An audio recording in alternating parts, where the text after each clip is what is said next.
Broadcasting live from the planar nexus on the plane of, yes, this is Tap Tap Concede. Welcome everybody to Tap Tap Concede. My name is Graham. Joining me is Nelson. It's been a long year. And Wheeler. I've got one drink. And today is the first of our two-part year-in review episodes of Tap Tap Concede. We're going to be talking about the first half of 2024, and then next week we'll be talking about the second half of 2024. And if you want to get cards that were released in 2024, yeah, that counts as a segue. Head over to sponsor of Tap Tap, Card Kingdom. Check out cardkingdom.com/LRR for all your cardboard needs. They've got good prices and good customer service, and they'll get you your cards. They'll get the cards to you, and you can tell them that we sent you over there to get your cards from them to you, and they'll give you a button, which has a funny thing. And I think it might be the upkeep draw. Whoops, untap. Nice. I think it's that one, or at least that one's been in circulation recently. Want to shout out also to Dragon Shield. Use code LRRMTG5 to get yourself a 5% discount off of purchases on their store. And, of course, everything that we do here at Loading Ready Runs is brought to you by you and your kind support of our Patreon at patreon.com/loadingreadyrun. Thank you very much. We segged so hard we don't even know the way. Yeah. 2024. We were talking last Tap about the, at time of recording, forthcoming Innistrad Remastered, because that's what they've been doing for the past couple years, is this like January remastered draft experience set. So that was the first release of 2024. It was January 12th, and we were like, it's so early in the year. It's been like this for years, but every time, at least I'm like, but it's the first week of... It wasn't even the first week. Whatever. Anyway, it was Ravnica Remastered. You remember Ravnica Remastered? It was like pretty fun, pretty solid. No new cards, obviously. You didn't have fun? I thought the draft was okay. I did one draft. I think we did one draft, yeah. Maybe you missed it. No, I did no it. Fun? Oh, you no, played I did it. it. You played it. You were there. Yeah. I had the Frilled Mystic deck. Oh, it was like three Frilled I had Mystics? 3 Frilled Mystics. I should be the only one in that game having fun. Any fun. That's right, but instead you had none. I mean, as a whole, it was like, okay. Did you frill your own Mystic too hard? No, yeah, fair. It seems like these remastered sets have been sort of like pretty safe. Like, I don't know. It's kind of like, let's get together a bunch of the cards that people remember, and like hopefully the draft archetypes are somewhat balanced. And that seemed like they kind of pulled that off. We'll print a bunch of old border cards. People love that. Did they just pick... I assume that all 10 guilds were represented, and did they just pick like one mechanic for each guild from their previous appearances, or was it fewer than that? I think Graham, this was 11 months ago. I think it kind of meshed together, because like intentionally all the guild mechanics do work together. Right. And so like you could have something with graft and something with, well, graft and adapt don't work super well. Some cards they do. You know, put that counter on the incubation druid and you save 5 mana. Is there a card with like evolve and graft or something? Like that'd be neat if you could. No, like, but that would be dope. Give the +1/+1 counter away and then get more +1/+1 counters back. We're just handing wizards free intel here. This is just turned It's into their a card favorite creation thing. podcast. Yeah. What if one card had 2 mechanics and those mechanics work together? We're so smart. What if we had Radiance and Battalion so that whenever you're attacking with 3 creatures, you can like target one of them and they all get a buff? Whoa. Too deep. Everybody loves Radiance. Everyone remembers Radiance from Ravnica, City of Guilds, on such incredible cards as Wojak Apothecary. What if we had Detain and Forecast, so while you're not doing anything and not casting spells, your opponent's also not doing anything? It sounds very cool. For the full Hearthstone, we call it. Mm-hmm. Yep. They have the breakdown of cards from reprinted from particular sets here.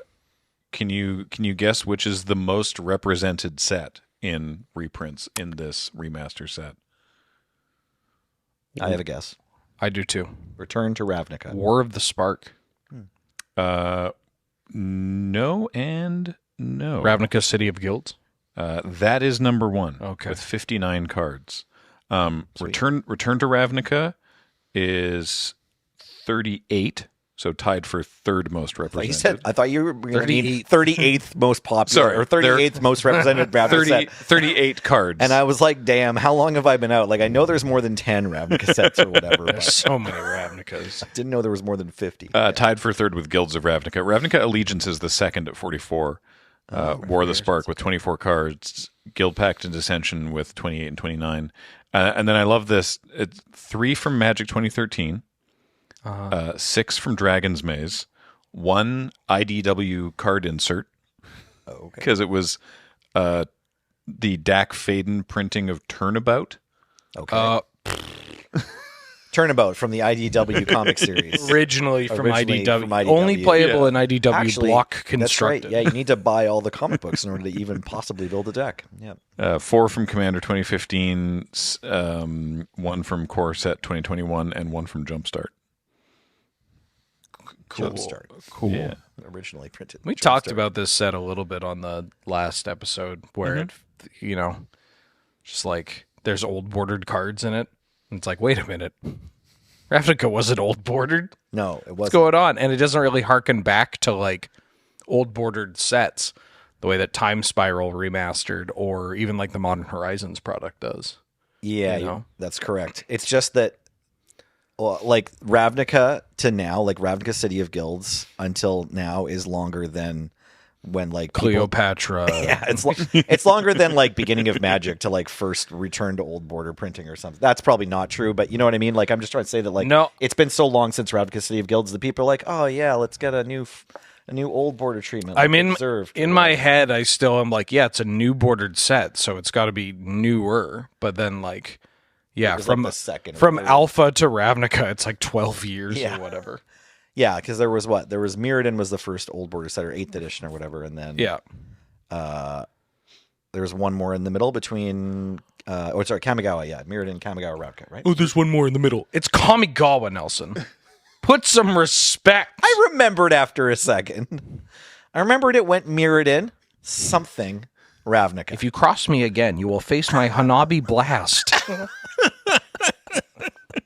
We were when there's a vlog of this that'll come out eventually. But when Kathleen and I were doing this stuff with Card Market in Berlin, we were filming their for their MasterChef parody in like a store that fulfills or like not like a storefront like retail, but like a business that has a bunch of cards and they sell cards on Card Market. So they just have like walls and walls of shelves of all these cards.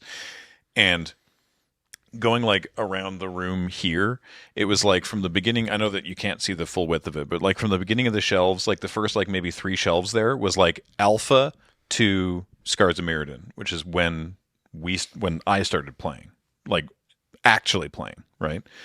And then the rest of the room was since then.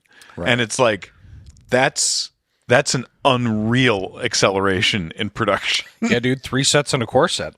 Used to be there were 4 sets a year, one for each season, except they were kind of smushed into the summertime. Mm-hmm. Yeah. Well, time was. We don't even have to go a full month before our second release of 2024. I'm skipping over stuff like well, maybe I don't need to skip over them. I don't know. There was actually near the end of January, there was a Secret Lair Commander deck for Raining Cats and Dogs. It sold out in 6 hours. I like covering these because I know nothing about Secret Lairs, so this is how I find out. I clicked the link that you're looking at. I was like, "What was that?" James, can you put heard of it. Yeah. one card from this? Whenever we talk about a Secret Lair, can you just put like one card on the screen? Any card from this. Any card from that, just to get the reaction content. Prove Raining Cats and Dogs happened. Apparently, there was only a 6-hour window where it was available. But yeah. I want to posit, dear listener, that it didn't happen at all. This never happened. Yeah, it actually is something that this. Functionally, history of 2024. I don't get why you have to fill space and do 2 episodes. Like, No, this is not real. This is not real. It's a soul ring with a What kitty is cat on this? it that looks so cute. It's like not cute anymore. Do you know what I mean? Where you're like looking at this cat and you're like, uh-oh, we need to go to the hospital. I've never seen this before. Why does this cat have the head of like an Amonkhet snake? I am 100% on the phone with my vet if like the cat walks Oh, in see, the room that's looking good. like this. That's good. The This dog is- is I, like a dog. I think these are double-faced. I was gonna say, is this a double-faced Yeah, it's a soul ring? double-faced soul ring. No, The you're cat and the making dog. that I up. also read that up, and I was like, double. There's like 6 double-faced cards, right, that are foil on both sides and different art on both sides, and I'm just like, why? Clearly, someone would have told me this came out. 5 reversible cards with new art. Rin and Seri cards. Inseparable. Jetmir Nexus of Revels. Oh my god, this Rin and Seri is adorable. Ginny Faye, Jetmir Second, Anointed Procession, and Sol Ring are reversible, so you can pick dog side or cat side. Is this like a whole deck, or is it? Yeah, just... it's a full commander deck. Oh, this is a nice Ginny Faye. That's a very cool Yeah, Ginny I like Faye. that Ginny Faye. Yeah. Classy. Yeah. You know, 9 lives was a card. Oh yeah, I love House. Oh, and it comes with a Dog bunch of token. tokens. Oh my god. Yeah, that's pretty cute. That dog is preposterous. Even though your dog. Wow, all right. Nice floofy cat token as well. It also came It's a with cute form. Oh yeah, these base lands are all by Elena Danner. Shout out. It also came with 2 cards that are not in the deck, just like for fun. A copy of 9 Lives and a Yoshimaru. Computer. Oh, this I know about this Yoshimaru because I want this Yoshimaru. Right. But Well, you had 6 hours last January. So no, here's I didn't. yeah. I'm still waiting for them to print this. Yeah. So here's the other thing is that they changed. I don't know when. I think it was more closer to the mid-year, but they changed again how secret lairs function. I would argue and have argued very much for the worse. That they decided that it was more annoying for people to buy a secret lair and wait 5 months, which I disagree. And so they made it again like a limited window, or not a limited window, a limited run. Like they were like, we have the data. We know how many people are going to order these, so we're just going to print what we figure people are going to order, and then once it's sold out, it's sold out. And they were obviously wrong because these keep selling out, crashing the site, and selling out in like hours, and that sucks.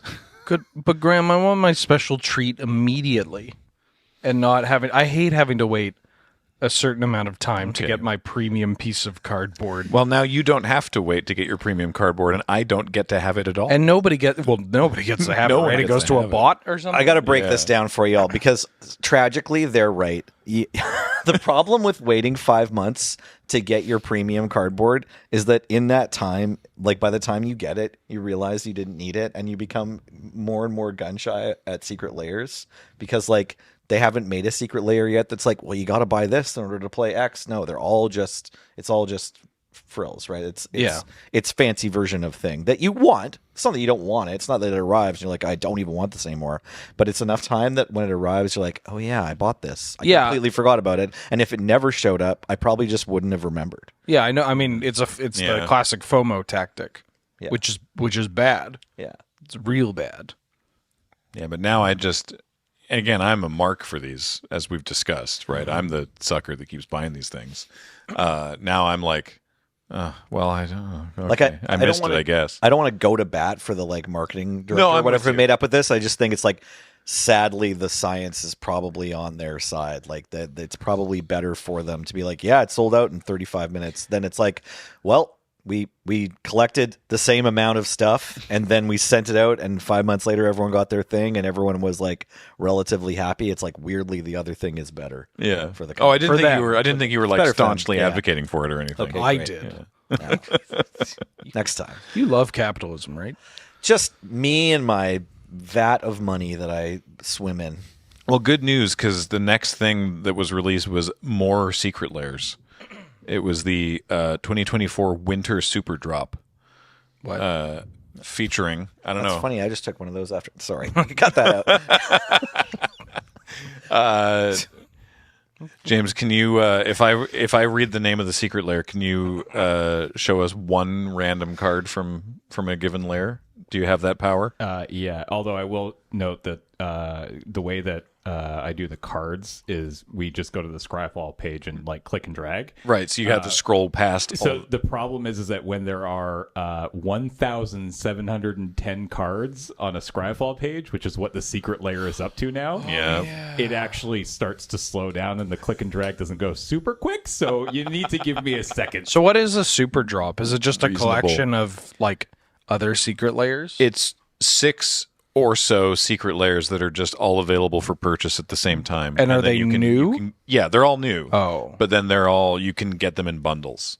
So they mostly do them in big drops now.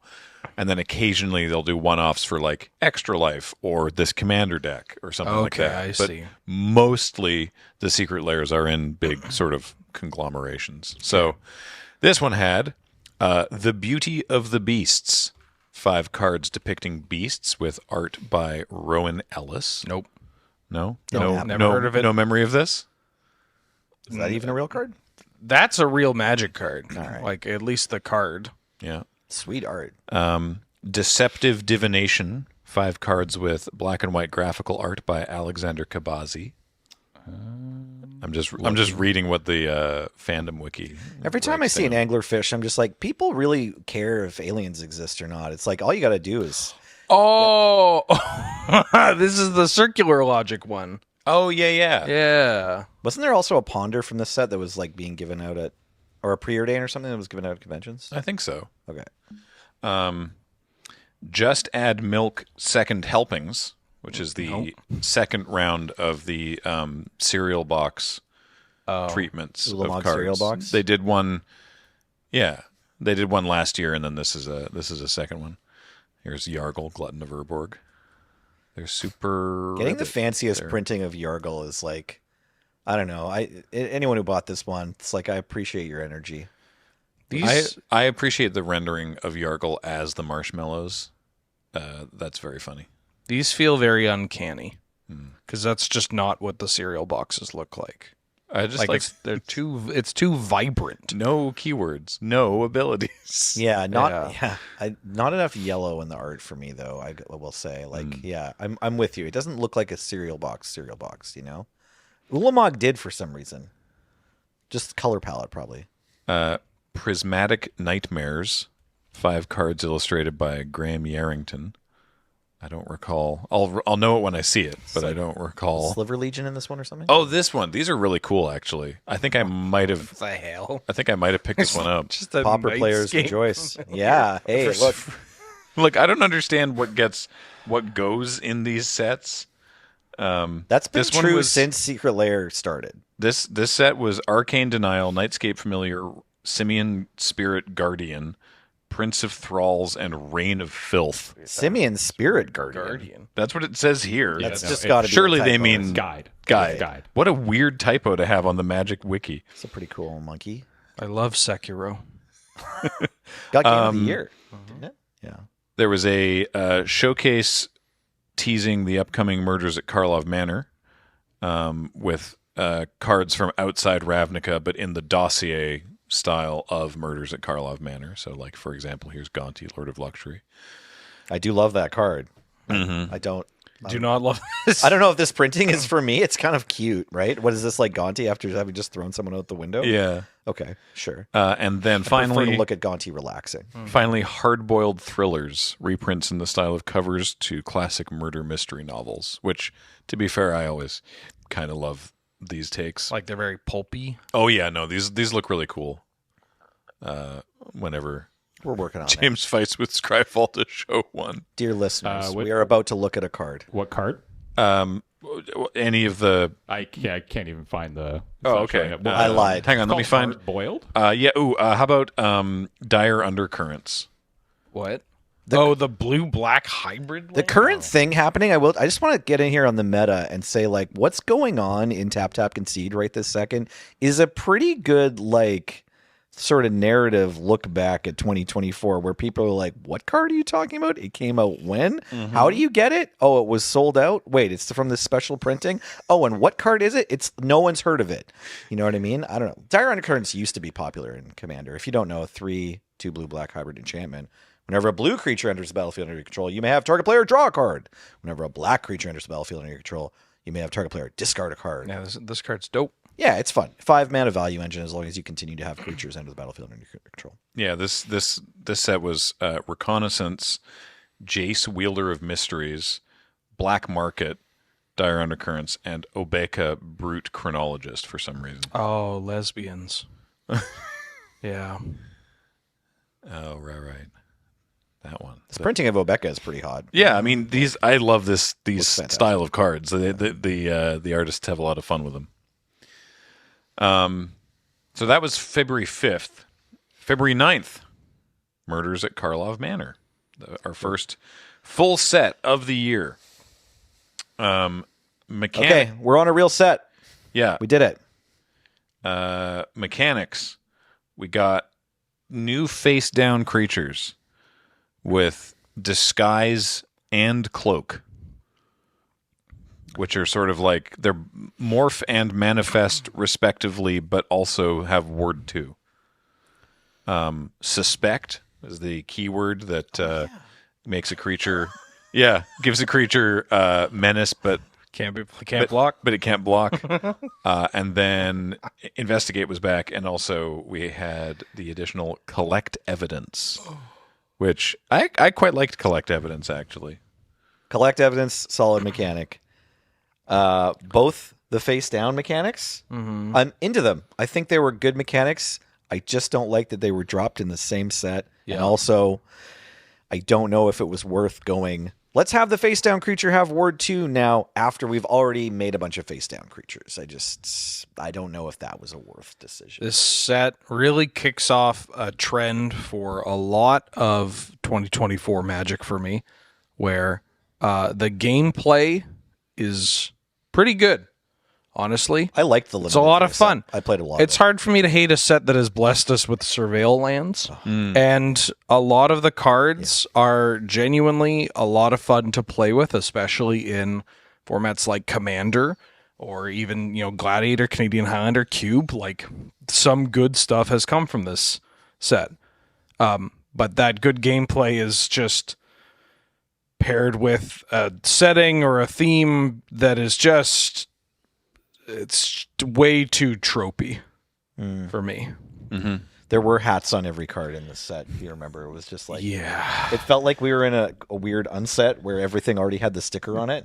We were Yeah. So Kathleen and I were on creative text for this, and we were talking about this in the car on the way in this morning, and we were like, "Oh yeah, do you remember just flat running out of different ways to say detective?" Because we're naming cards, and there's like so many detectives. It's like investigator, sleuth. Couldn't say gumshoe. We weren't allowed to say gumshoe because it's too specific. Okay. It's like, I don't know. Obviously, no one was going to put private dick on a Magic card. Well, maybe they should have. Maybe they should have. It's 2024, Graham. Yeah. But yeah, I know that we really tried to like Let your Demir flag fly. go. We tried to go to the tapes, as it were, and like look at a bunch of old Ravnica stuff and try to get as much of that in the set as possible. Which is so like Kathleen had the card like that she named Wojak Investigator because a Wojak Investigator had been called out previously on. It's not a legendary creature, but like had been called out previously in flavor text, and so now there is a Wojak Investigator, which was cool. I tried to get the word Zonot on a card. There's like the Pride of, what are they? Pride of like the Hullclade. Oh, probably the Hullclade, yeah. Yeah. So that one almost went to print as like the Pride of Zonot 7 or something, which is the Zonots are like Simic areas. Each Zonot has a speaker, and then they go to the Grand Speaker's quarters. They're geographical, but also sort of political because they have like a speaker. And this is from the lore and the novels and everything, but the word Zonot has never appeared on a Magic card, even in flavor text. I've never heard of it. I Yeah, know. so it's my first And I time was learning like, this is world building. We could get this across on a card. And I guess they were like, it's too weird. No one knows what a Zonot is. And I'm like, Yes, that's the point. It would be kind of cool if the designers and the flavor people didn't have to go to war. Yeah. It's so weird. Sorry, Graham. It's 2024. No time for new things. Only time for things you already know. So I mean, this is the thing, because like, what there's hints of it. Yeah. There's hints of it in the set, but what bugs me the most, I don't mind the like mystery stuff and the pulp stuff and all that. Like I that's fine. I think it's okay to have themes like that. Like I quite like Innistrad. That was like, hey, we're doing gothic horror, and I don't mind that they were like, we're gonna do like sort of this era murder mystery kind of thing. I don't mind that. But what got me is that this is the first time we're seeing Ravnica after the Phyrexian invasion, March Right. of the Machine, and we don't hear enough about like how Ravnica fared and how it's rebuilding. And there's a lot of stuff politically with the guilds and what's happened to them. Like the Golgari, because of Vraska, they like sided with the Phyrexians because they thought they were doing the right thing and didn't realize until too late exactly what was going on. And so they've been like totally shunned. The Dimir is like, great, we continue to not exist, and people think they exist even less now. And like the Izzet were like, what if we actively mess with the oil on purpose? And so people don't like the Izzet, but they kind of need the Izzet because they have to help rebuild the plane. And there's a lot of interesting stuff happening like politically between the guilds right now, and we don't see any of that because Zagana got stabbed. Well, this is also like War of the Spark happens, and that's a big kabooming everything kind of moment. And then presumably there's some kind of rebuilding. Then the invasion happens. And so that's like a, how does this society rebuild after they've already attempted to do that and then had to deal with more crap just coming through these portals or whatever. Yeah. And instead we get the mystery machine. And a lot of the mystery machine. Yeah. Maybe a little bit of the mystery machine because, all these different kind of organizations or pillars of order throughout Ravnica have crumbled, which make crime a bit easier and mean that there's more opportunity for people that are like, well, I'm not a part of this, but I got a gun and I can find people. It's like, great, here's a badge, right? Like, that's kind of interesting, but no, it's all zoinks. And like, what if some of it is all zoinks. It's all zoinks. Some of it is actually kind of like cute as a one-off, like where it's like, oh, it's an elephant and a detective and his big ear hears a thing. Like, I like that once. But then they do that like a couple of other times where it's like, what if it was a bee that's a detective and it's really small? What if it was a beaver that was or a mole that's a detective, so it goes underground, and then it's just What is a hot grandfather crocodile that's a detective and it's in a sewer? well, that that's not Yeah, yeah. everybody. That's why they call him the Dilf. I will say there's a connecting. Oh, the crocodile! I forgot about the croc. Right, the crocodile. I forgot about crocodile. No, I will say like there's, to give them some credit, there's a power vacuum after the Phyrexian invasion, and the detective agency organization, whose name I've forgotten, kind of moves into that, right? Like that's sort of, they call it the agency does. The agency, whatever it's The called. agency, just the or agency. it's the Ravnican Agency of Magicological Investigations. Yeah, there's no reason that I forgot that. I'm at fault, and I would like to apologize publicly. Anyways, the agency moved in, and so that's like some good storytelling where it's like, yeah, there's these detectives everywhere, partly because like the guilds are in shambles, and so that's sort of unspoken. But I don't know, I agree. There was a lot of card art and naming and cards themselves focused on what if this had a detective hat and a looking glass versus like some more space for like, hey, here's this cafe that's like kind of open but not really because it got blowed up, which is like the vibes they're all going through on Ravnica right now, right? There was you mentioned the names. There's Kylox. I don't recall the epithet, but his name is Kylox. He's a legendary Visionary something. Yeah. Is he if you don't know, he runs the tinker's shop that equips the agency. That never comes up, I think, in the cards. But he runs he's Q essentially for the agency. Like he gives them all their gear and stuff and all their fancy magnifying glasses or whatever. When we were working on the set, they hadn't finalized the name, but the working name was Eustith. And I can tell you that because there was the poster that went out to LGSs with like, there was a murder and here's all the players, and for some reason he's there on the poster as if he's meant to be a key player, which he isn't. But I think at one point they thought he might be. But on the poster he's still named Eustace. And people were like, who's this? And it's like, oh, that's Kylox. He changed his name by deed poll. What's next, Graham? Well, before we Closing leave, there was one other thing that Murders at Karlov Manor Wheeler's brought us. not done at all. There was one more thing that Murders at Karlov Manor did that cast a shadow across all draft this year, which was play boosters. I thought you were going to say Clue Edition. Well, we're getting to that. Right. But yes, this was the first step for play boosters, which resulted in a lot of us scratching our heads being like, why are there two of the same card in my arena pack? Right. Not that hasn't been a thing plenty in the past, but I think maybe it started happening more. It did, yeah. So the reasoning, as a reminder, the reasoning for this was that they had draft boosters and set boosters. And according to the post from Mark Rosewater, this was negatively affecting stores because they were like, this is two things to keep in. Like, it's two things to keep in stock.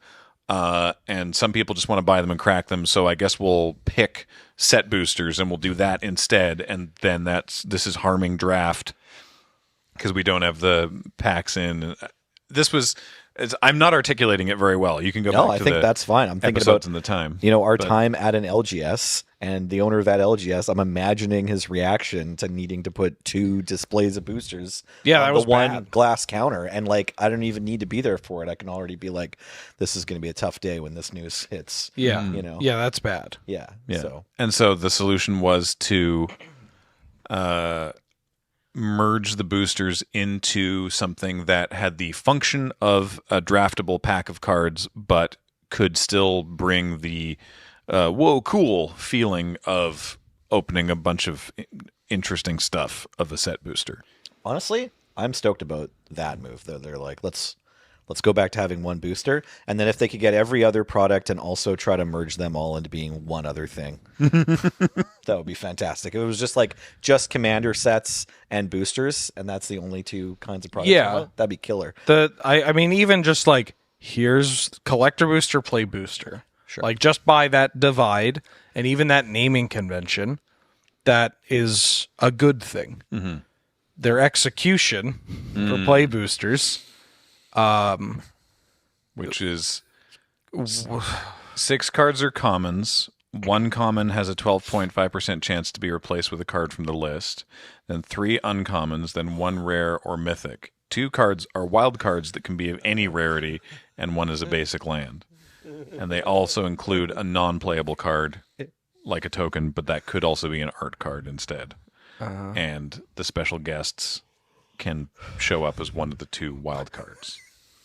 It's really straightforward. Yeah. You know.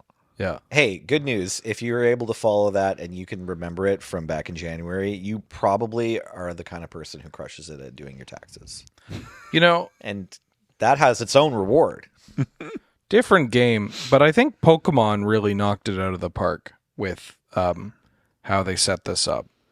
Is that you got your commons, then I think now they do 2 foils. Ooh. Like 2 foil slots. Oh, these right. Play boosters Mandatory also foils. do have Yeah. a guaranteed foil in the play boosters. Yeah. Yeah. Just like, you just have commons. Give people commons, 1 foil, guaranteed foil. It's a reverse foil, so it's different from some of the other like fancy foiling, but that is a foil. And then the fancy card. And Like that's the rare, that's cards it. in a Pokemon You pack, can yeah. get multiple rares because of, obviously the reverse foil, and there are other products that they have that are, the effectively like the collector boosters or the like Modern Horizons ish style packs or whatever. But like that seems pretty straightforward. Of like, hey, you buy your pack and you get a guaranteed foil and a guaranteed rare. And that foil could be something of any rarity. But that's where it stops. Not 6 uncommons in a pack or 3 rares or some. Like, you just see, obviously, for your average player for your average case, like it's not going to be that busted or whatever. But like Magic players play a lot of Magic, and so they're bound to run into that. And it only really takes one negative experience to get people to like stop. And so we're clear for everyone listening, the negative experience that we were talking about, I think, is just a draft deck that's an anomaly.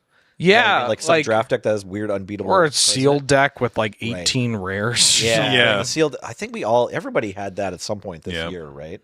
Yeah. I definitely had some sealed deck opponents where I was like, I think I'm done with this format now. Yeah. But on the other hand, play boosters have delivered the like fun of set boosters to everyone opening a booster pack, which like for kids or like someone who's only opened 2 booster packs before and then they're doing this or whatever, like anyone who's kind of like new to the game and not just like a grizzled veteran of draft that wants to have a fair playing ground, like anyone experiencing the joy of opening the pack is going to be like, wow, I didn't know this was possible. I have like 6 more rares than I did. It is great for people with poor impulse control. That's why I like them. At the end of the month, at the end of February, we'll get into February soon, half an hour in, was indeed the Murders at Karlov Manor Clue edition, which we played once on stream. And as a reminder, you play essentially a Commander game, sort of. It's a multiplayer free-for-all. It's not actually Commander, but you play a multiplayer free-for-all game with the packs that are in the box, and you can win one of 2 ways. One, by doing the clue thing where you figure out the murderer, the weapon, and the location of the murder, or by winning the free for all. So I think what's supposed to happen is that you try to make an accusation, and then if you're wrong, then you're just like, oh, well, guess we're just fighting. Imagine if that was the 4th ending of Clue. It was just like you have to kill everybody else. Just Colonel Mustard just murders everyone else. Is like, Merry Christmas, and then walks out the door. Yeah, it was just weird because there's the same number of suspects as Clue, the same number of murder weapons as Clue, but because of how cycles and magic work, there's 10 rooms. So it's 6, 6, and 10, which was just meant that figuring out the location was challenging. And then, I harped on this before, the silliest thing about the Clue edition was that they printed these 6 legendaries, the like variants on the Clue people, so like Apothecary White and General Mustard and whatever. And they printed legendary cards for these characters with abilities and everything, and there's no way to play with those cards in this set. They have text, they have abilities, but they don't do anything in the game. They're just there so that you could take them and build a commander deck with them elsewhere. You can't. None of what's on Apothecary White has any bearing on playing the Clue Edition game. Like it's not in the deck? No, she's just a suspect. Okay. Yeah, it's very silly. We played it once. It was fun. I would play it again, but I don't think I'll have an opportunity to. It was fun. I liked the clue part. Yeah. Didn't like the semi-randomness of like opening the cards because the packs you create are kind of like jumpstart packs. Okay. Which is a little tough if you're trying to collect all the the new cards, like the new mechanically unique cards, or whatever in the product. It's so funny. Just like, oh, I get to play with all these cards? No. Nope. Game's fun though. Game was fun. Yeah, that is weird. That's a fair complaint, I feel like. It definitely has this. There's a lot of this in Magic the Gathering of like, that was fun.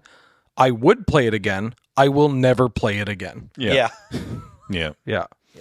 That same weekend was MagicCon Chicago. That was a fun time. Good times. Great con. Hanging out in the snow with all the dentists. And also, and this is amazing, a secret lair I didn't know about. There was a secret lair that was it only for sale there? It's the Burning Revelations secret lair. No idea.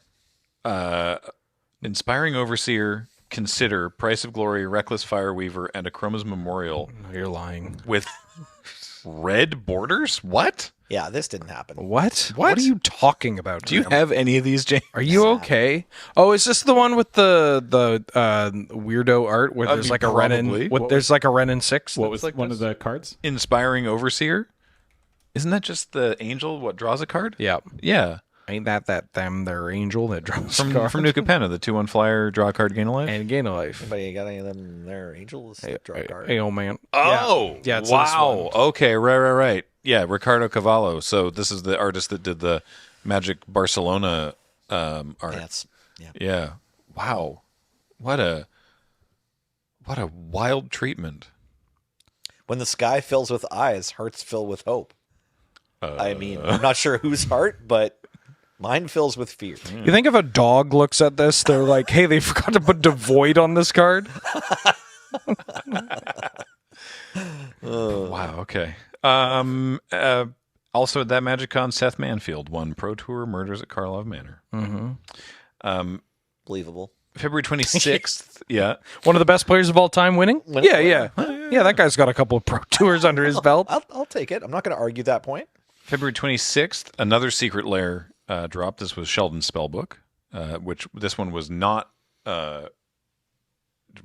rate limited. Like this one was printed band. for this one. Yes. There was a certain number That's nice. they printed ahead of time, and then you could overrun. Did so. it to yourself. Stop hitting yourself card, right? March 5th, Alchemy for Karlov Manor. I don't remember any Alchemy cards, so There's some cool stuff in the Alchemy only set for this one, but you recall any of them offhand? not their full names. I never call these cards by their real names. I usually there's a cool crocodile that's got wait, no, that was Capenna. I just Nope, don't remember any of it, Graham. There's probably from this set. There's some clue that lets you like secretly pick a number, and then if your opponent casts a spell with that mana value, you get to flip it and like. Nope. And there's some clue from recent alchemy sets. It's like 1 in a blue artifact. Rankle. What? There's a new Rankle in New this rankle, one? and it's from Murders of Karlov Manor. What? I feel like that's probably not correct. This isn't the Karlov Manor Alchemy? Surely not. All right. No, that was my fault. I hit the wrong button. Oh, okay. I was confused. What's the set code? okay. Karlov I Manor. got it now. Oh, okay. Here you go. Here's one. Oh yeah, this guy. That is a cool all crocodile. the stab wounds. Perforator Crocodile. 3 black for a 6/5. When it enters the battlefield, for each creature your opponent controls, conjure a card named Stab Wound onto the battlefield attached to that creature. That's so stupid. Oh, sweet, honestly. there is a card in this Alchemy product And it that has cycling. is really messed. There's a couple of cards in this Alchemy set that are actually really messed up. Veko Death's Doorkeeper is a very popular one. Veko. I think I've heard of Veko. Yeah. It's white and a black for a 1/3 legendary spirit cleric with extort. I'm in. And tap, sacrifice a non-spirit creature, return target creature card from your graveyard to your hand. It perpetually becomes a spirit, has base power and toughness 1/1, and gains you may pay hybrid white-black rather than the spell's mana cost. Activate only as a sorcery. Yeah, pretty cool. It's pretty cool. This is, I mean, I will defend this era of alchemy because this maybe from a little bit before this, like LCI era, but like this is when the alchemy cards, they realize like, hey, specialize, we're so sorry. And they actually just started printing some pretty dope designs where you're like, yeah, I wish I could just play this in paper. Yeah, this seems like a use of perpetually that isn't annoying. Or shove aside, which is like just a card every Magic player wishes they would use this kind of mechanic. 1 red sorcery. If you aren't the starting player, you may cast Shove Aside as though it had flash. I actually really respect And it deals this card. 3 damage to target creature or planeswalker. Just like, yeah, you're on the play, you got Strangle. You're on the draw, you have some kind of tool so Whatever. you don't just get ran over. Yeah, whatever the 1 red lightning bolt for a creature only is called. Galvanic Discharge. Sure. Yeah. All right. March 8th, a mere 3 days later, was Universes Beyond Fallout. The Commander... That happened. Fallout. Universes Beyond. 4 Commander decks. Yeah. How you doing? And the show came out at the same time, right? I'll say this here, Uh-huh. so I don't have to say it in part 2. But knowing me, I will. Yeah. I have changed my tune on Universes Beyond. Okay. Yeah. To what? I have started, and I'm too old. I just don't care.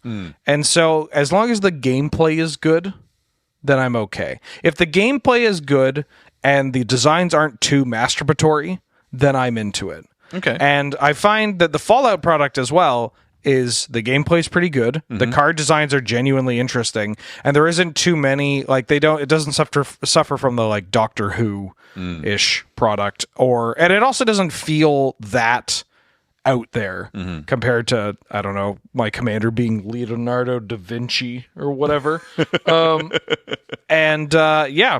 These there's a lot of cards from this product that are like pretty good, but not like busted, that have shown up in Eternal formats, and instead of the reaction being like, I can't believe I have to play this card, it's like, oh hell yeah, pre-war formal wear. Put your skanking boots on. Yeah, exactly. Get the Mega Sloth in here. Like, the reaction has been a positive. Those two specifically, like those are the ones I remember most clearly from this set, and it's like they kind of feel like Magic cards. Like, yes, the design isn't offensive. Yeah, the visual design feels like they could be Magic cards. Yeah. Like that could just be like pre-war formal wear could have been like a Mirrodin card. Yeah. If the rebels got a little rowdy. Yeah, or exactly. whatever, It could just right? be like a different picture instead of implying pre-war Earth formal wear. It's just like Phyrexian Invasion formal wear. It's like fancy costume on a wall. Yeah, you could have something like the Nuka-Cola show up on Ravnica or whatever, and people would be like, oh yeah, sure. They have coffee. Of course they're going to have some kind of sweet drink. The real Lost Jete was Pip-Boy 3000.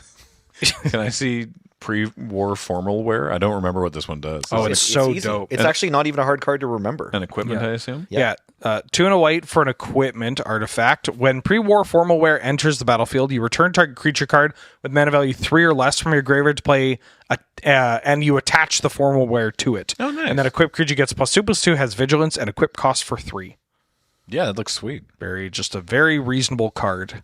And then there's just like, even the legendary creatures are dope. One of my personal favorites is Veronica, Dissident Scribe. That card's fun. It's 2 and a red for a 3/3 legendary creature, human artificer rogue with menace. And whenever it attacks, you could discard a card, and if you do, draw a card. And whenever you discard one or more non-land cards for the first time each turn, you create a junk token. And junk tokens are artifact tokens that have tap, sack this artifact, exile the top card of your library. You can play that card this turn, but you can only use that ability as a sorcery. Dope card. Junk was also a cool. This is the thing is that I'm a big fan of the Fallout games. I thought these were home runs. These sets, because they did everything that you're saying, like the cards that felt like Magic cards, cards that felt well designed and everything. But also for me, just knocking the flavor out of the park as well. I think junk tokens were great. I enjoyed rad counters. I think that's a very interesting. I'd like to see that renamed and actually like used more. I think that's a very interesting way to kill someone. Yeah, rad counters, if I recall, it's like the player gets a counter, sort of like poison. Yeah. But then in your upkeep, it goes away. Like it has, I forget what the effect is. You mill or something? In your upkeep, you mill equal to the number of rad counters that you have. Yeah. And then for each non-land that you mill, you lose 1 life and 1 rad counter. Right. Okay. So these tokens are like a player thing, and so like as we've seen more and more of those happen, the game has become harder to keep track of. There's more stuff you need to show up with, but rad counters are a bit less offensive than say like Monarchy or the Initiative, because you do it, and then like if you kill the thing that like started putting the rad counters on people, then you just wait a couple of turn cycles and then the rad counters are done with. So it's like it doesn't permanently complexity creep the game, which is great. Right. Yeah. Yeah, this set felt had same kind of tone as Lord of the Rings, where I don't know anything about Fallout. And so I didn't get that kind of vibe of like, oh, I need to know this card or this story in order to like give a hoot. It's just cool that there's like, I don't know, this person digging through crap and they get a bonus for this, or like that there's this zombie or whatever. Like, why are there zombies in Fallout? I don't know, but it's a cool card, and sure, it kind of fits. And it's like Lord of the Rings. Lord of the Rings, you know, even though I knew a lot of the Lord of the Rings stuff, people that didn't would go in and be like, oh, that's an elf with a big bow and arrow. And like, that's just kind of cool. That fits. These hobbits sure like eating. And this is where some of the other Universes Beyond product stumbled a lot. Like, I mean, we're going to talk about one of them coming up, but also Doctor Who previously, where it's like, why does this make a salamander? And why is there just an old man looking at me that is, oh, wait, that's Van Gogh. That's you know, like. Yep. Yeah. Banned and restricted announcement. Violent Outburst banned in modern and Ponder unrestricted in vintage. And everybody liked that. Cool. Sure. A Secret Lair Equinox super drop. Nope. What? Nope. Featuring a bunch of Fallout stuff and some other things as well. We had the Vault Boy, 3 straight reprints of Fallout, or of cards with Fallout's Vault Boy art on it. I don't recall which ones were in here. Sphere of Resistance, Trinisphere, Winter Orb, and Vault Boy Cap Collector as a reskinned Grand Arbiter Augustin. Okay, that is a very funny collection of cards Yeah, for that's like Secret Lair. that's like a pretty dark Secret Lair. That rules. Yeah. Yeah. Point of interest, 5 rare lands in Fallout style. Bajuka Bog, Command Beacon, Fabled Passage, Reflecting Pool, Reliquary Tower. Those are definitely all rares. Yep. Featuring Phoebe Wall, 5 cards with award-winning children's book author and illustrator Phoebe Wall. Swords to Plowshares, Fairy Artisans, Dockside Chef, Alayla, and Door of Destinies. Nope. I don't remember this happening, but it sounds cute. Fun. Okay. The special, this is another Fallout one, SPECIAL, is how you do your stats in the game. 7 reprints in the Fallout style. 1 of each letter there. So, Steel Shaper's Gift, Propaganda, Elixir of Immortality, Council's Judgment, Idyllic Tutor, Anger, and Lightning Bolt. A weird combination. Artist Series, Rovina Kai, I want to say. They're tarot cards. I gotta tell you, sorry to interrupt, but Yeah. again, knowing nothing about Fallout, all the like Pep Boy stuff, I get that that's like the big thing. Like that's their kind of mascot sort of stuff. Probably the least appealing part of all the Fallout stuff to me. Like the cola and like that, keeping that kind of aesthetic stuff juxtaposed to a wasteland.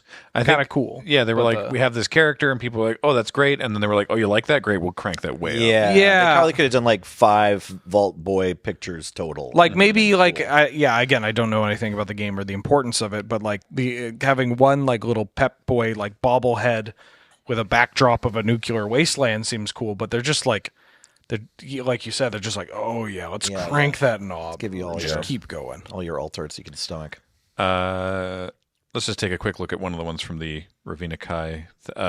Inala, Archmage Ritualist, Ether Vial, Arcane Signet, and Sword of the Animist. That's a pretty badass lineup for a Secret Lair, honestly. Show me an Alla. Oh, Sorry, I'm just looking. It doesn't seem to be on this page. What was one of the... Ether Vial? Spelled A-E Thurvile. Maybe we were right. Maybe this didn't happen, and Graham's just trying to take us all for a ride. It would be kind of funny if I just snuck in a fake Secret Lair. I think you should do that for next episode. For part 2, and see if we can get it. Merry Christmas, Nellie and Wheeler. This actually didn't happen. was it this one? Yeah. Oh, those are pretty. Okay. There we Yeah, go. these ones are gorgeous. Yeah. Bizarre, but amazing. And finally, Diabolical Dioramas, made by Laura Plansker. These are photos of actual, these are physical dioramas that she made. If you stumble on someone's last name, oh, right, this set was cool, actually. This had the Ikoria 2-mana 1/1 Fiend art. Yeah, Greybreaker Lamia, Aura Shards, Fiend Artisan, and Carador Ghost Chieftain. So what we're looking at is just a photo of a diorama, right? Yeah. Yeah. Correct. So that's really cool. That's kind of this kind of style of it, not my jam, but that I do like this Like I like the photo of a sculpture or a diorama. Yeah, like Call Time gave us a bunch of different media that they did for the saga. Nelson, I think you'll find this goes as far back as Urza's block with Claws of Gix, Cathodian, and Worn Power Stone. Yes, good call. That's correct. I only learned that more recently. I didn't know it back then. But yeah, you ever wonder why Claws of Gix looks weird? It's a picture. It's also a thing that Pokemon has been doing forever, taking little pictures of cute little clay models or like yarn kind of figures. Yeah, and they're like fan favorites. Huh. Neat.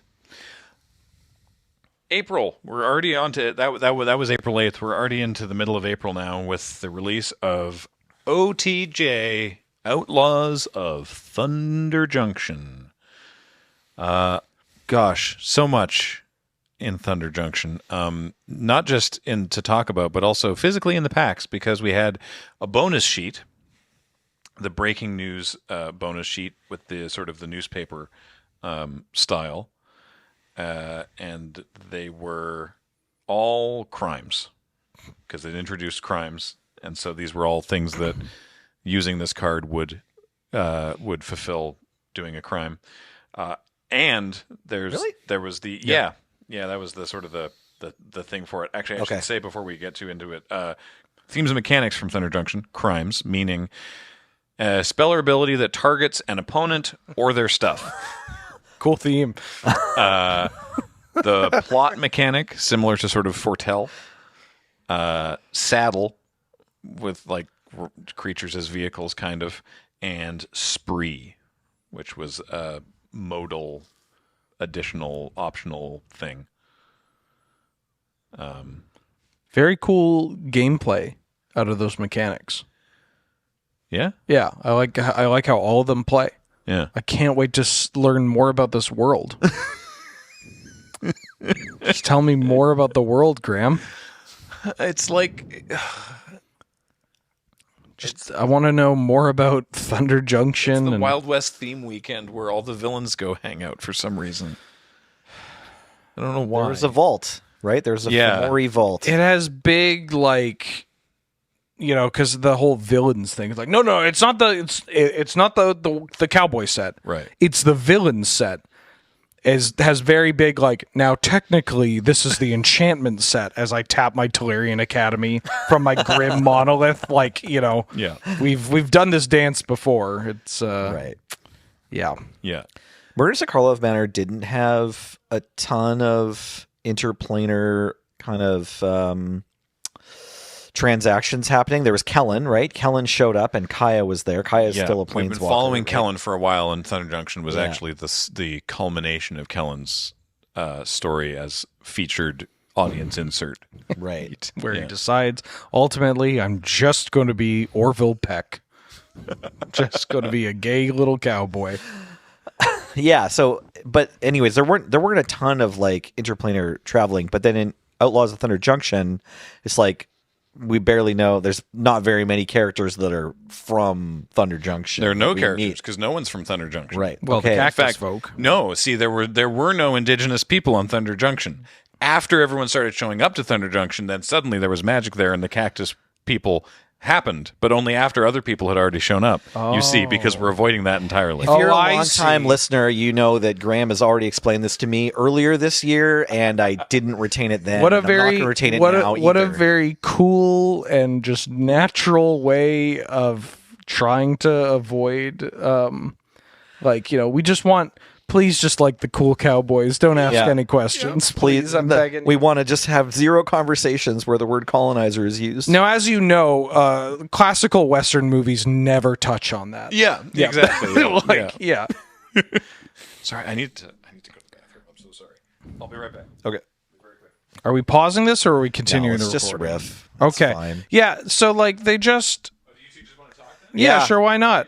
You're Great. paying us. Let's make a podcast. Yeah, okay, so they, like, I wanted, like, John Ford, like, I wanted, like, the Searchers, I wanted, like, good old Westerns that maybe, you don't really have to dive, I mean, you should acknowledge and, maybe be like, yeah, it's kind of messed up how everybody is, colonizing this plane. Maybe Yeah. that's a thing that you could talk about, you could bring up. You can do stuff with that without it also becoming, the main focus. There's a way to comment on that and also have a story going on and to do it gracefully. But instead, we got that like Seth MacFarlane Western movie where I'm pretty sure there's like fart jokes galore, and I'm not familiar, but yeah. I forget what it's called. The point is, But you feel like it was sort of ham-handed here, right? Like it's like the treatment of this plane was like, oh, no one's new is kind of like I think they a little irresponsible, right? Yeah, I think they shit the bed, Nelson. That's where we're going here. Yeah, gameplay's good. The theme and the story and stuff, just like, I don't know, man. I'd been waiting for a cowboy set basically my entire life, and This wasn't it, hey? no, it's okay. They Sorry, pal. they did well with Kamigawa. There's a really nice picture of Marchesa in like leathers. Yeah, I mean that I like card's that. kind of cool. Yeah. And if they maybe cut the legends in this set by about Half or so. half or 2/3, it's There are a also ton just of so commanders in this set, it's yeah. so funny that all the legends, or like most of the legends that you see at Rare, are also just like, hey, no, remember this thing? Well, it's this thing here now in a Right. cowboy hat. Yeah. And then a lot of the like new legends, or the legends that only saw like commander deck printing that are now getting a mainline card, those show up at uncommon. Right. And you're just like, oh. That's a trend that's continuing, right? Like all Yeah. of your favorite rares from the past are eventually going to be in a packet common. Yeah, this thing is now here. Right. And you get to keep knowing it. There you go. You don't can need buy to it know. again. Why know new things when you could just know the same thing that you've known before? Yeah. That's so comfortable. We know you like it and we know you want to buy it. Yeah. So you can buy it again now. Yeah, buy it again. There's nothing wrong with Outlaws of Thunder Yeah, Junction. It's a remember- great set that does great things for everybody. Yeah. There's also the plot mechanic, I did like plot. which I actually feel the same way about as I felt with the, Disguise, where I'm just like, this mechanic is good, and I'm not sure that it was worth making this mechanic that functions opposite from Foretell, right? Like it has a plot cost, not just always 2 generic, although a lot of times the plot is 2 or whatever on a bunch of cards, and then it's face up instead of face down.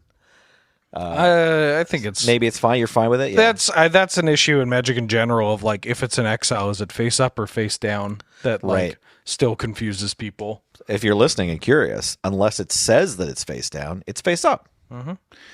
I also liked the mechanics. You're right. I didn't love playing the set as much as I thought, because I did mention so there's the breaking news bonus sheet, and because they're all crimes, because the joke there, the gimmick was that they're all breaking crimes. news are all crimes. Yeah. Okay, sorry. When you mentioned bonus sheet, my brain immediately went to big score, but we haven't even started talking Exactly. about that yet. So that's Sorry. so right. There's breaking news meant, and there was one of those in every pack, and it meant that there was just so much removal. right. Just so much, because so many of the breaking news things were removal, and so it just always felt like, okay, yeah, I guess that dies. I guess okay. It's funny because Right. every breaking news card looks like prosperity when you're like lining them up in a deck list pick or whatever. And ironically, prosperity not a crime.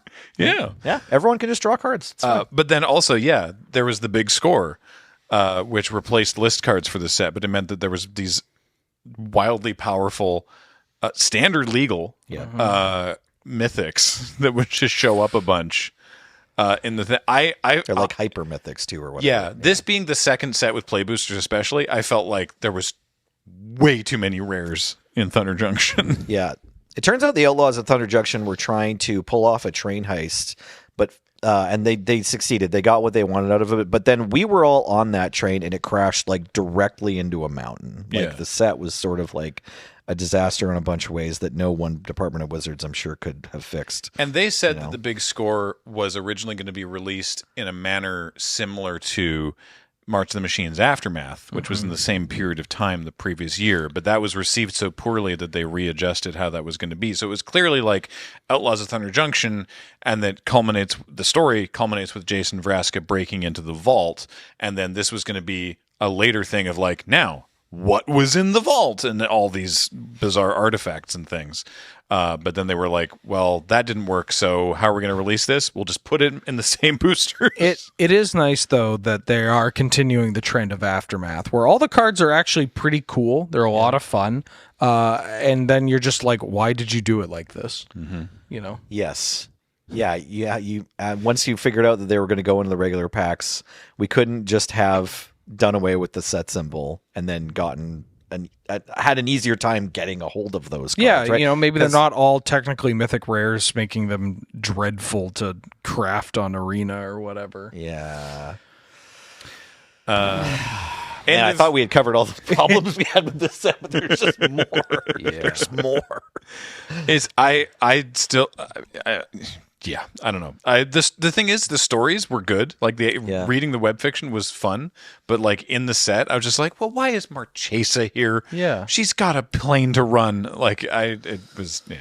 There were a bunch of great things about this set. Like we said, like the gameplay was fine. Yeah, actually, which is worth noting. And there was lots of cool art, and there's lots of good things about the set. But it's hard to talk about this set without pointing out all the glaring issues.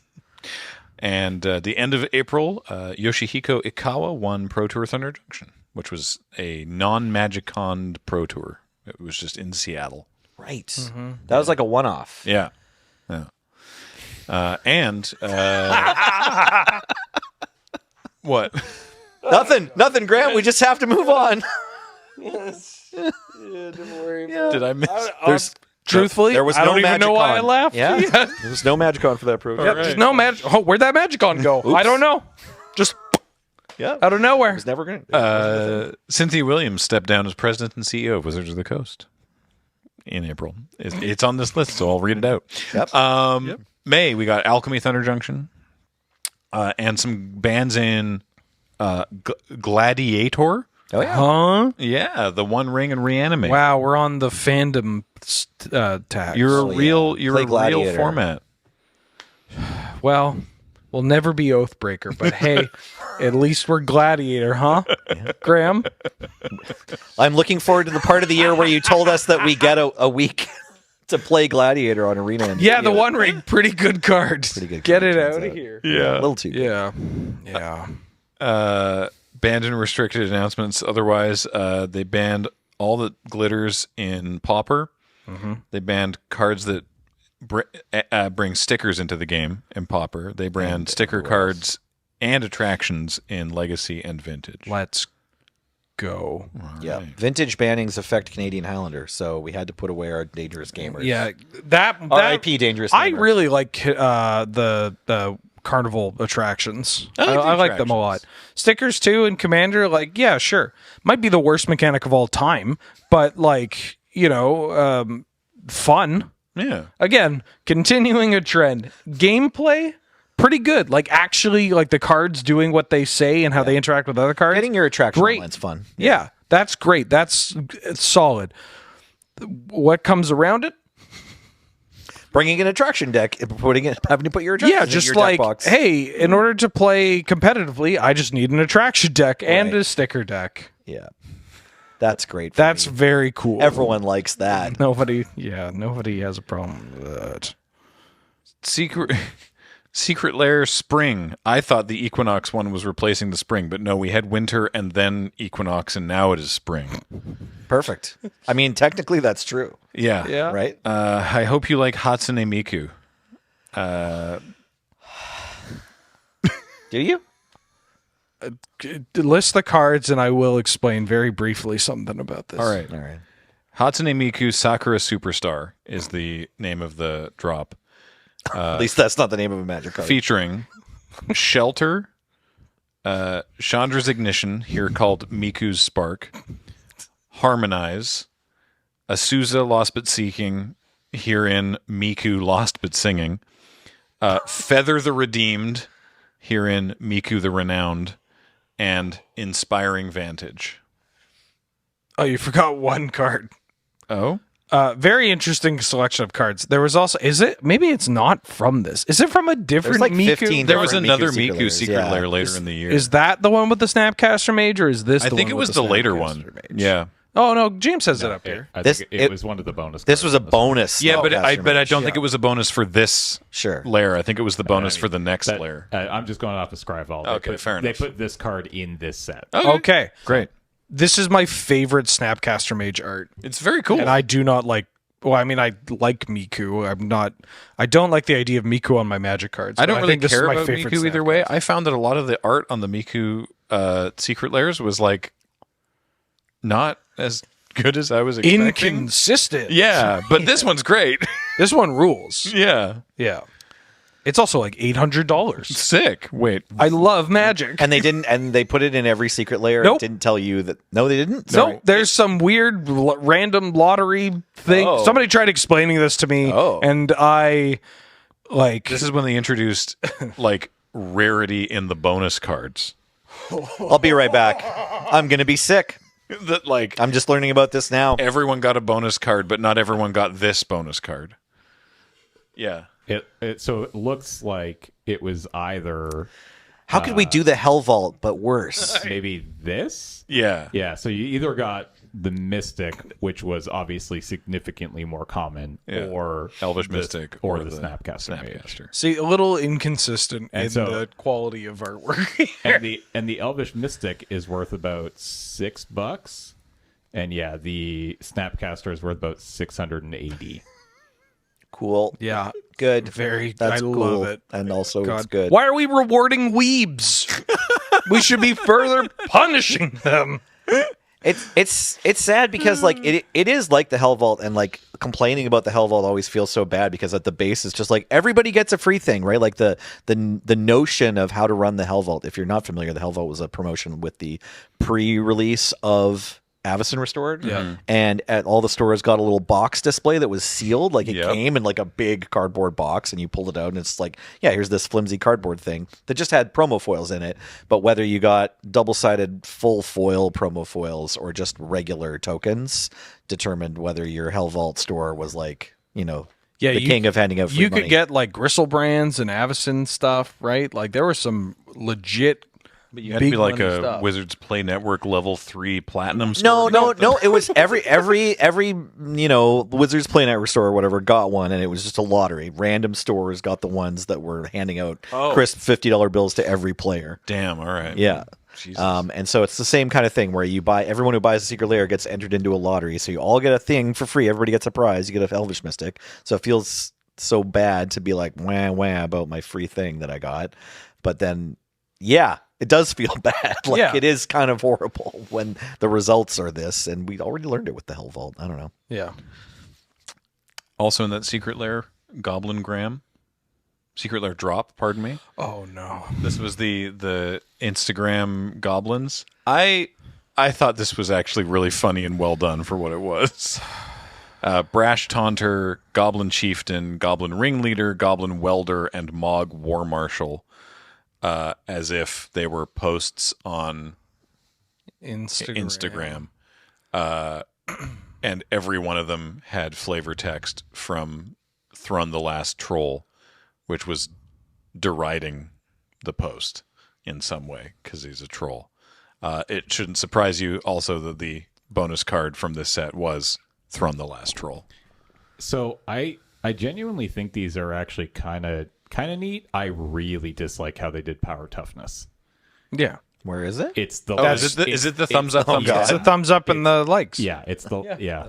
I don't like it. You know. it's awkward. Where I love this card. Likes your power and or thumbs ups your power and hearts. Other people liking your photos. Your ability to survive. I really like these cards because the creature type and the card type are not where they should be. The power and toughness are not where they should be. And then on some of the cards, they just don't have all of the rules text. That's very cool.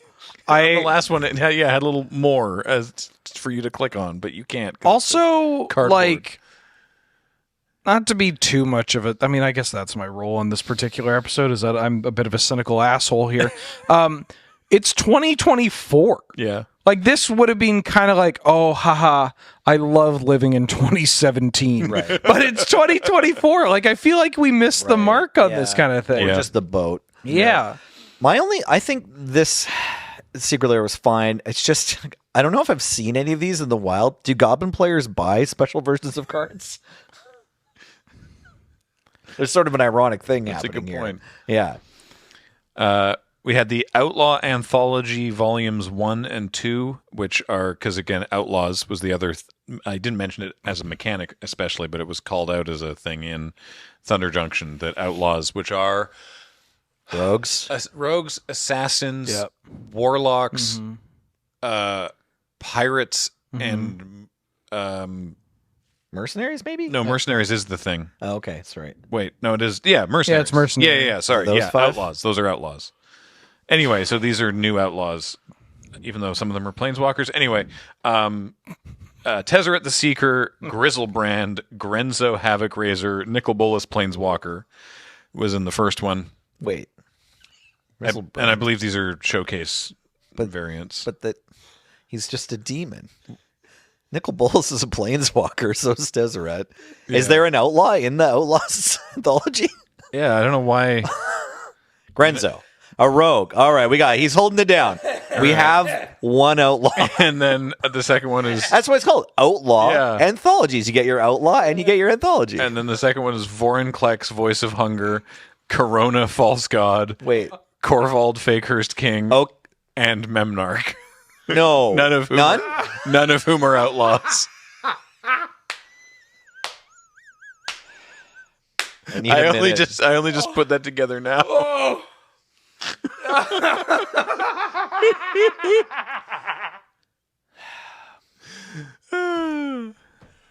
They deadass just made this set of secret layers so that they could put a cowboy hat on Memnarch.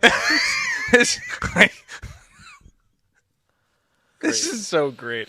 This is how I just want to engage with Magic cards for the rest of my life. It's just at the end of year, Graham tells me about these cards. I don't want to interact with these on social media when they come out. I want Graham to recap it. So I get, where are the outlaws, Graham? Where are the outlaws in the Outlaw Anthology?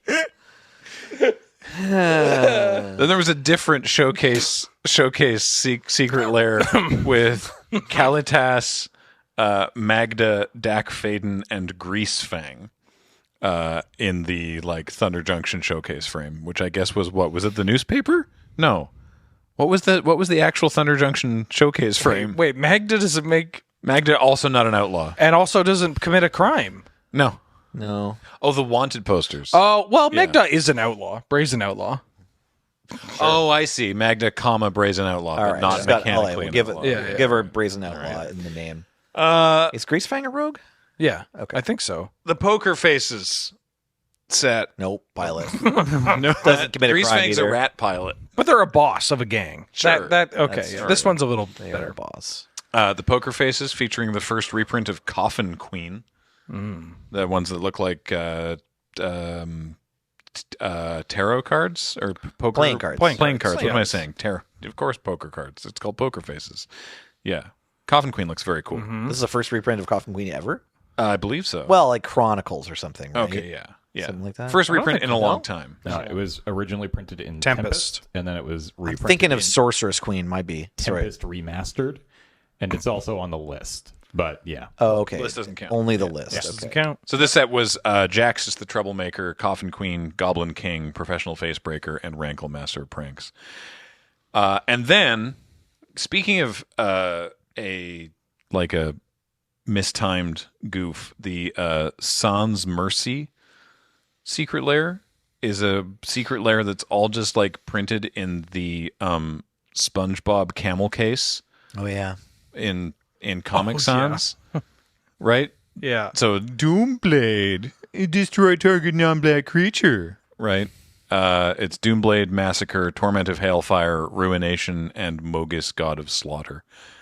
And I believe there's wait, this is the one. Yeah, this is the one with the typo. Yeah, it has a typo on Target non-black Yeah. creature. Yeah. Yeah, it's got two E's. This is really funny. And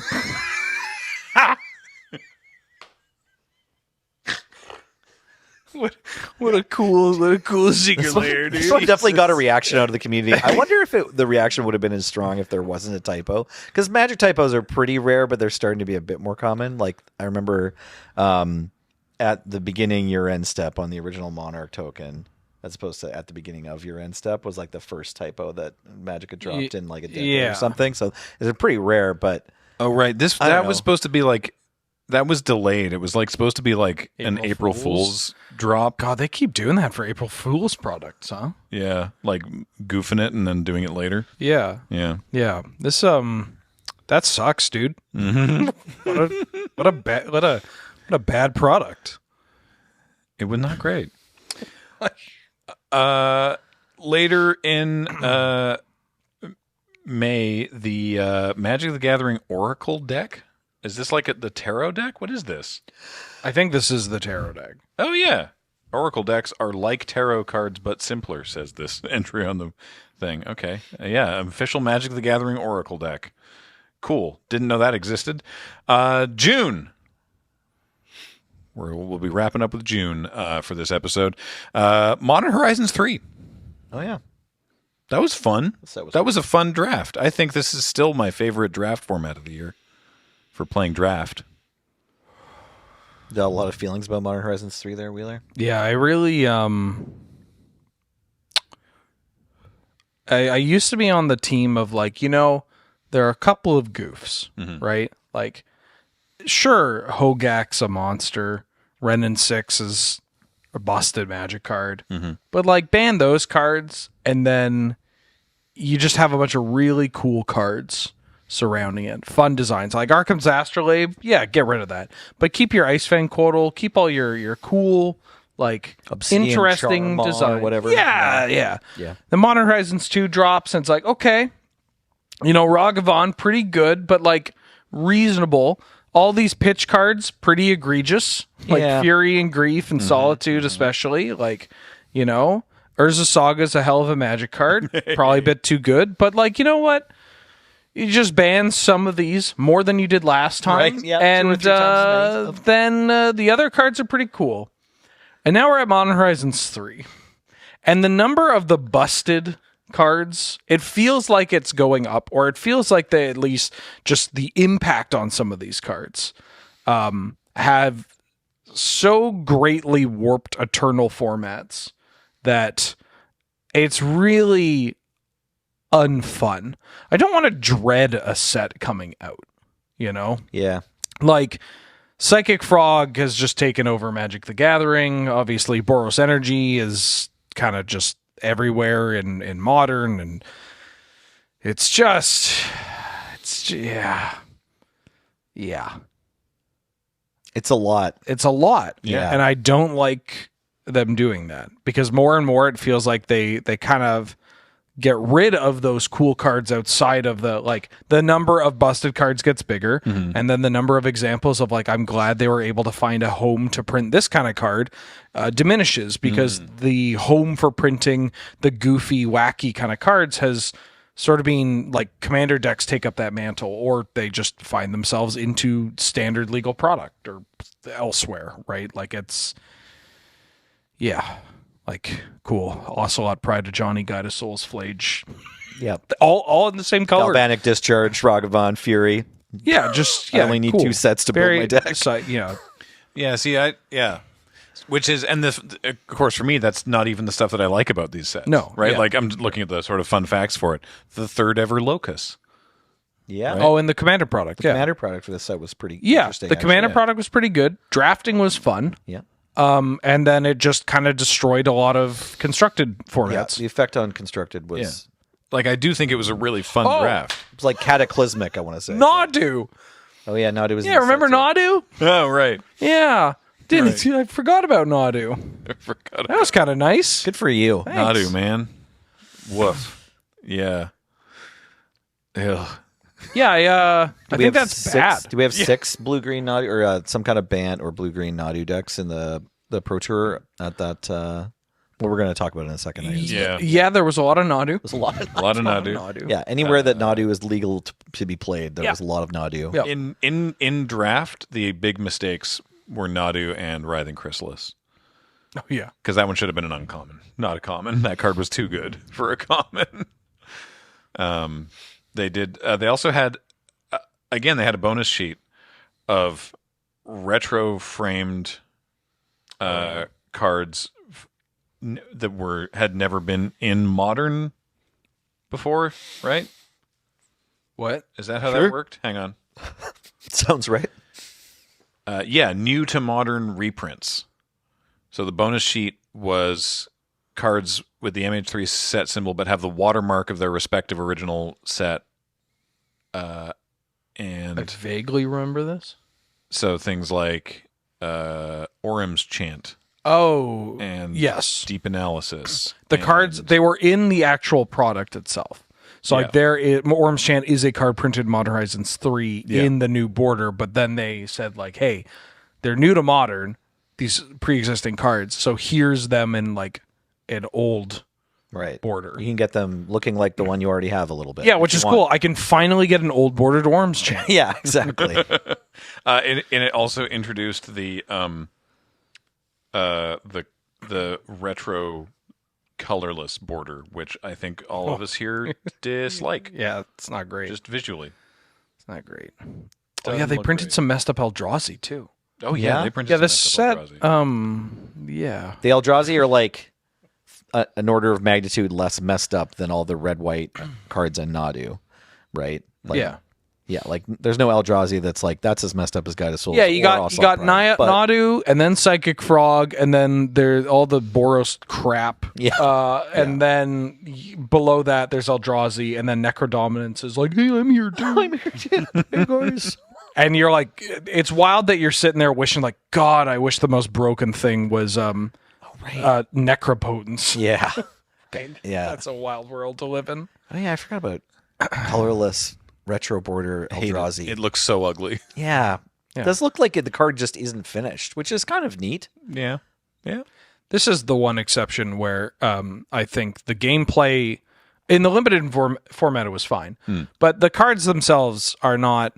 A lot of them are not particularly fun to play with or against. They're very snowbally, and I think that they did pretty well on servicing the nostalgia and highlighting other parts of the world. Like, it is cool to see a card like Nadu, like the image, right, of more Amonkhet stuff, getting that kind of vibe. I can't be the only person sitting around that's like, damn, Bounty of the Luxa is a really cool card from Amonkhet block. I kind of want to know more about what goes on in Sure. like that part Yeah. of that world. No, that's and fair, you yeah. just don't get a lot of that because the story is focusing on like trials. edgy atheism, kind of like that's what you get for believing in a god, Right. sort of thing. But like, yeah, like that part of it is pretty well served. Like even with the Eldrazi and stuff, that's kind of cool. But then the gameplay is, well, you discard a card to put a counter on it, and when it hits them, they draw a card. And then so now you've gotten a card back, plus the card in your graveyard you might use for something else. I love having a 2-mana free discard outlet that permanently gets bigger, draws cards, has evasion, and says, "Oh, you didn't have a Swords to Plowshares, huh?" It's sad because like before this card came out, we were all amped to try and play with it. It's like that card, but you don't usually us 8 months ago or whatever. We're like, well, Ophidians don't usually see a lot of play. Like usually it's like a bit too much work you have to do to get it. But this one's only 2 mana and it can grow. It looks like it's some kind of combo between Shadow Mage Infiltrator and Mr. Teeth. Like Yeah, our evaluation Looks like was it's gonna be great. it's good. yeah, I really want to play this card, right. but we've been burned so many times by this Yeah, effect. yeah. And so, I don't care if I end up looking like an idiot again. I Right. already looked like an idiot with Videlkin Heretic. I can look like an idiot here. I'm gonna try it. Yes, I'm and looking forward to trying it. And, then and now unfortunately- I'm sick of it. Unfortunately, that was the entire Magic community's reaction, and Yes. it turned out that actually playing this card's really good. Yeah. Hey, it's the summer, so that means it's time for a summer secret lair drop. What? Featuring Assassin's Creed Lethal Legends, which is 5 skinned cards imagining legendary magic creatures as characters in Assassin's Creed. So here's Ramses Assassin Lord, Wait, what? Who's Ramses Assassin Lord? That's the Commander Legends assassin. Oh, from Dominaria or Dominaria United. Right, because it's Ramses Overdark. Ramses Overdark is from Legends. Yes, Right. but this was the Dominaria Legends retold. Yeah. And they had Ramses. right, Yeah, okay. okay. So yeah, Ramses Assassin Lord here as Basim Master Assassin, Admiral Beckett Brass as Edward Jackdaw Captain, Queen Marchesa as Amenet Tyrant's End, Kilson the Plague as Altair Brotherhood Mentor, and Najila the Blade Blossom as Eivor Raven Clan Champion. Those are words. Yep. Then the Assassin's Creed Da Vinci's Designs was 5 artifacts, as if rough drafts of Leonardo da Vinci. Blade of He Selves, did really make an ornithopter. right? Conqueror's Flail, Dark Steel Plate, Death Render, and Whisper Silk Cloak. Sure, why not? And they look sort of like sketches. More Hatsune Miku Digital Sensation. With Diabolic Tutor, Court of... Wait. Diabolical.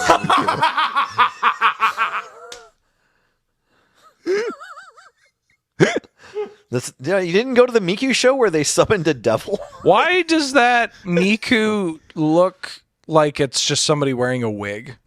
Like, consistency. Court of Calling, Child of Alara herein as Miku, Child of Song. That One's nice. fun. Yeah, that one's fine. It's just very funny knowing that this card is just called Big Baby. Big Baby. Song of Creation, Sol Ring, and Thespian Stage. Okay, but get us a Miku Dark Depths too. Yeah, right. Oh my god, that would be great. Yeah, I mean, it'd be fine. Then featuring Not a Wolf, in collaboration with 6 different artists, Not a Wolf designed art for 5 red and green cards and a token. All the cards depict a wolf pretending to be human, which is the bit on Not a Wolf, famed Twitter person.